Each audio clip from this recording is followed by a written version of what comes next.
We are back, Johnny Casting fans.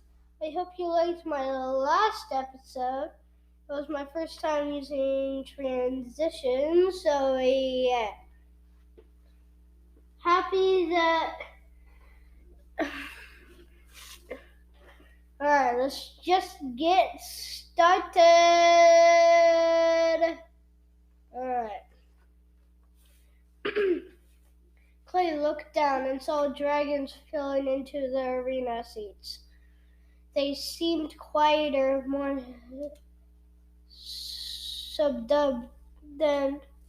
subdued than they were for the fights. Skywing soldiers dragged two large boulders out onto the sand. One of them twisted three large iron rings into the ground in a triangle.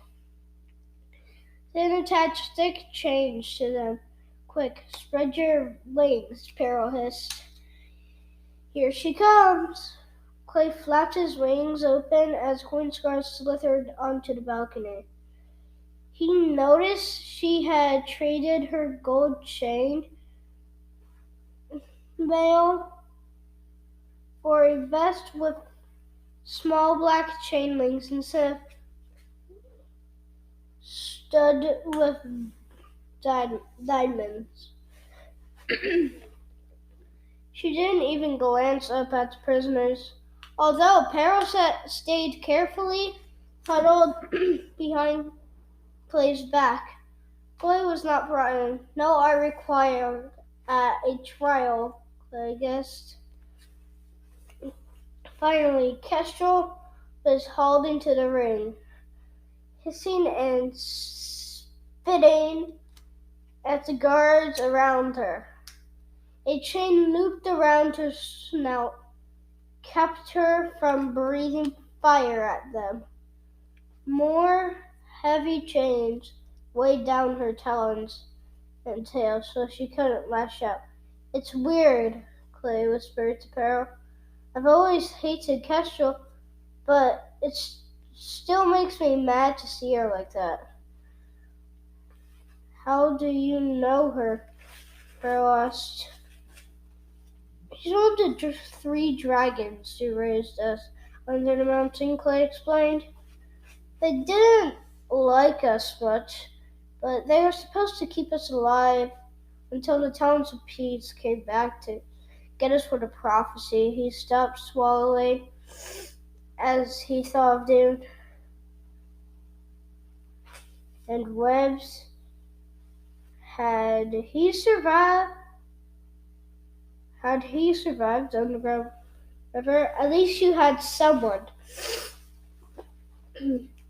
I guess even terrible parents are better than no parents, Pearl said. Clay glanced at Queen Scarlet and wondered if that was true. She'd been the closest thing to a mother that Pearl ever had. But what kind of mother made her daughter to kill dragons in horrible ways every day? Maybe Pearl would have been better off with no one. Dune and Limbs weren't all that bad, but Clay wasn't sure he'd have chosen a life with Kestrel over growing up alone. Then again, if he was right, Kestrel was Peril's real mother. Would Kestrel have been better for her than Queen Scarlet? Not if she was prepared to throw her off a mountain. At least the Queen had kept Peril alive. He hoped that watching this trail wouldn't upset Peril. Oh my god, the garage is actually silent.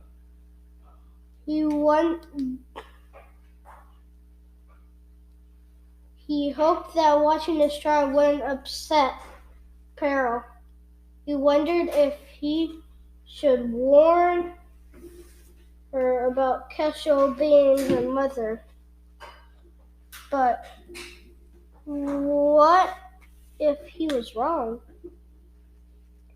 I have real parents, though, he said instead, somewhere in the Mud Kingdom.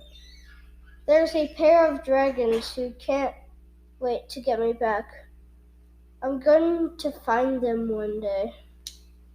I couldn't see Pearl's face, but her silence said a lot.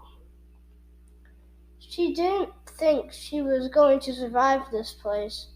Or maybe she thought that if he did, it would be at the expense of her own life. Something he didn't want to think about. Skywing, who did all the arena introductions, climbed onto one of the boulders and spread his blood red wings. That's Vermilion, Pearl whispered, Her Majesty's oldest son. He always argues with Persection. Why does Scarlet bother with a trial at all? Clay asked. Only Skywings get trials, Pearl said. Her Majesty likes watching the performances of it, and she thinks it makes her seem like a just and fair ruler. Clay withheld his snort of disbelief. The crowd's murmuring died down as another Skywing climbed onto the other boulder. His scales were a more washed-out red, as if they'd been scrubbed with sandstone for a long time. He moved slowly, dragging his tail behind him like carcass. That's Osprey, Pearl pointed out. He argues for the defense. Not very well, or he'd lose his head. He's really old, almost blind. He's nice to me, though, because I'll listen to his stories of the old days. He told me he used to have tons of treasure, but a scavenger came to steal it, and managed to paralyze his tail before Osprey ate him. So now he can't fly, and he gave all his treasure to Her Majesty so she'd let him live here. Tough bargain, Clay said. He felt a wave of heat as Pearl rushed indignantly. Back in the old days, before scorching, she lectured before we had queens and armies. He would have just died. Scavengers killed a lot more dragons back then, but now, because of our queens, we rule the whole world. And dragons have to help when they need it. You sound like Starflight, Clay said. We'll be there. Will be a test at the end of this lecture. He wouldn't talk to me, by the way, she said. Not even when I asked him to tell me the history of scorching, like you suggested. He just buried his nose under his wings and ignored me. Wow, Clay said, looking across at the slumped back dragon. He must be really depressed. Peril was quiet again. Clay wished he could call across to Starflight and tell him they'd find a way out of this. If he really yelled, Tsunami might be close enough to hear him, but he didn't think Starflight would. And besides, hollering escape plans across the arena probably wasn't the best idea. In any case, the trial was about to begin. Queen Scarlet beat her wings, and all the dragons turned their attention to her. Loyal subjects, she said, this dragon Kestrel, once of the Skywings, stands accused of the highest treason, disobeying me.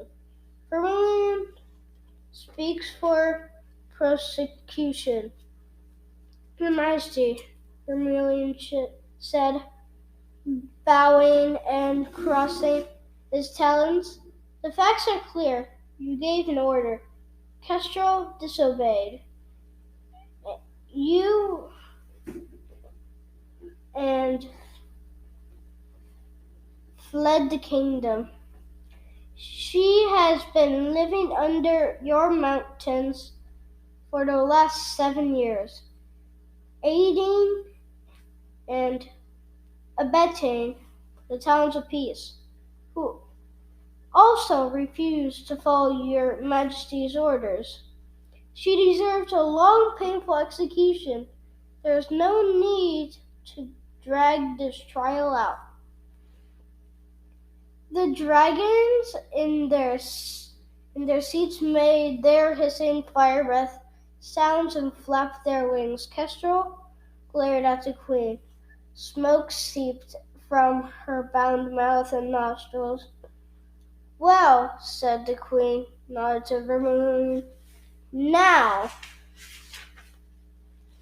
Osprey may speak for defense or not. If he'd prefer to sleep through this trial too. The crowd laughed appreciatively. Osprey stretched his neck toward the queen, then toward Kestrel, as if he were trying to get close enough to see their faces from the boulder. Your Majesty, he said in a voice creaky with age, but still loud enough to carry to the prisoners up above. I do have 1 or 2 words to say in this prisoner's defense. Queen Scarlet's tail lashed slowly behind her as if she stared down at him. Certainly, she said.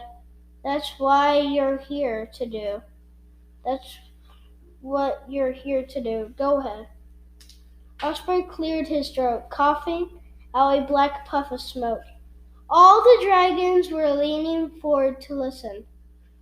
Clay could feel Peril's heat dangerously close to his tail as she tried to peek under his wings. Consider first the charge of disobedience. Kestrel did not do as you ordered.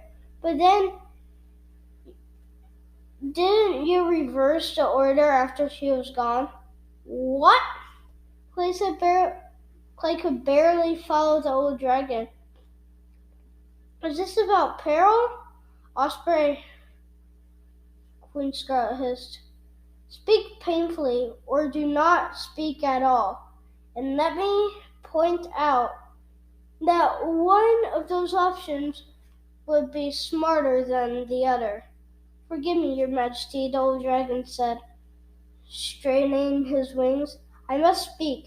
Kestrel is one of your most loyal soldiers. She was sent through the breeding program on your orders and brought forth 1 egg. Upon hatching, it turned out to hold twin dragonettes. Behind Clay, Peril gasped, nearly loud enough for the dragons below to hear her. Clay flapped his wings, trying to cover the noise, but no one looked up. All the eyes were on the trial. We all know this, Queen Scott, yawning. Skip ahead to the part where we execute here. The dragonets are defective. Osprey went on stubbornly, as per Skywing custom. You order Kestrel to kill them both and stay off the breeding program for the rest of her life. That doesn't make sense, Pero whispered behind Clay. He ducked his neck to look at her. She met his eyes, shaking with confusion. I'm the only twin Skyling hatched in the past 10 years. But you can't be talking about me. My brother was dead when we hatched. I killed him. Then my brother tried to kill me. And Queen Scarlet stopped her. Or maybe that's just what she told you, Clay whispered back.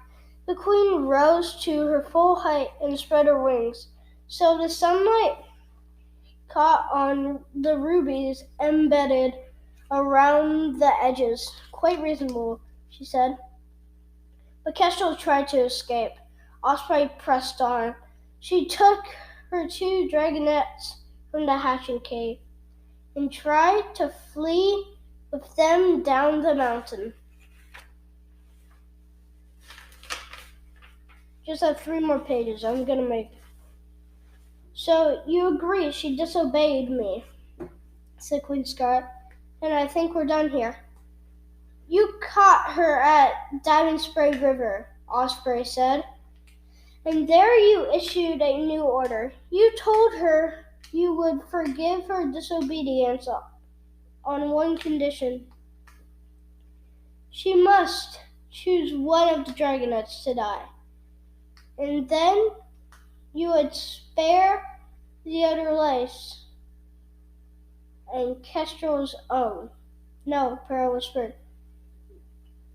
Then she did obey you, didn't she? Osprey said.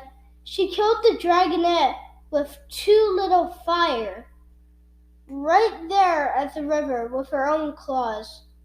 And then I changed my mind again. Queen Scarlet said, I am the queen. I can do that.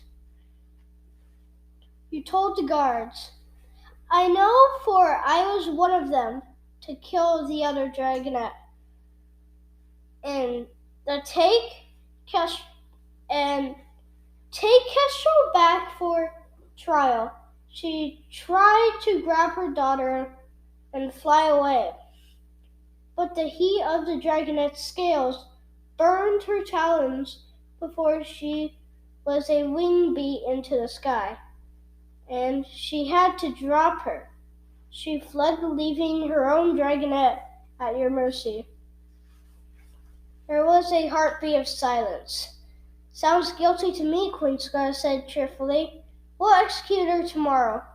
And while we're at it, let's execute him too for boring me. She pointed out Osprey. No! Clay nearly fell off his tower as Pero exploded past him. He flapped his wings for balance as she shot toward the sands. His front right leg flailed free, and when he glanced down, he saw that Pero had accidentally burned through the wire as she flew away. It can't be true, Pero cried, landing on the sand beside Osprey. Tell me it's not true. Kestrel reared up with a muffled roar. And the look on her face, Clay could tell she'd thought Pero was dead this entire time. Oh, yes, Queen Scott and Maxley to Kestrel. Then I mentioned she's still alive and working for me. She turned her fierce yellow eyes on Pero. You're not supposed to be here. You lied to me, Peril shrieked. You said she was dead. Queen Sky sighed. Look at the trouble you've caused, she said to Osprey. Peril dear, would you have wanted to know your mother was alive somewhere raising other dragonets and wishing she'd kill you instead of your brother? Peril hesitated. She could have escaped with your brother, Scar pointed out. You're not the one who burned her. When she tried to save you, she thought she chose wrong. That's why she didn't come back for you. Kestrel roared untimidly through the chains. Haven't I kept you alive all these years? Scar went on. Finding you black rocks, feeding you, making you my champion. Don't you appreciate all the things I've done for you? Aren't I a better mother than her anyway? I want to stand for her, Peril said, almost too softly for Clay to hear. Smoke hissed from Scarlet's nose, billowing up around her horns. What? She said slowly. I call upon the tradition of the champion's shield, Peril said. It says the Queen's champion may stand forth for any dragon sentenced to execution. If I can defeat the new dragon you set me to fight, you must let her go free. She looked into Kestrel's eyes for the first time. I want to stand for my mother. Okay, we're gonna stop here. Next we made it to the next chapter, which is 21. See you guys later. Bye.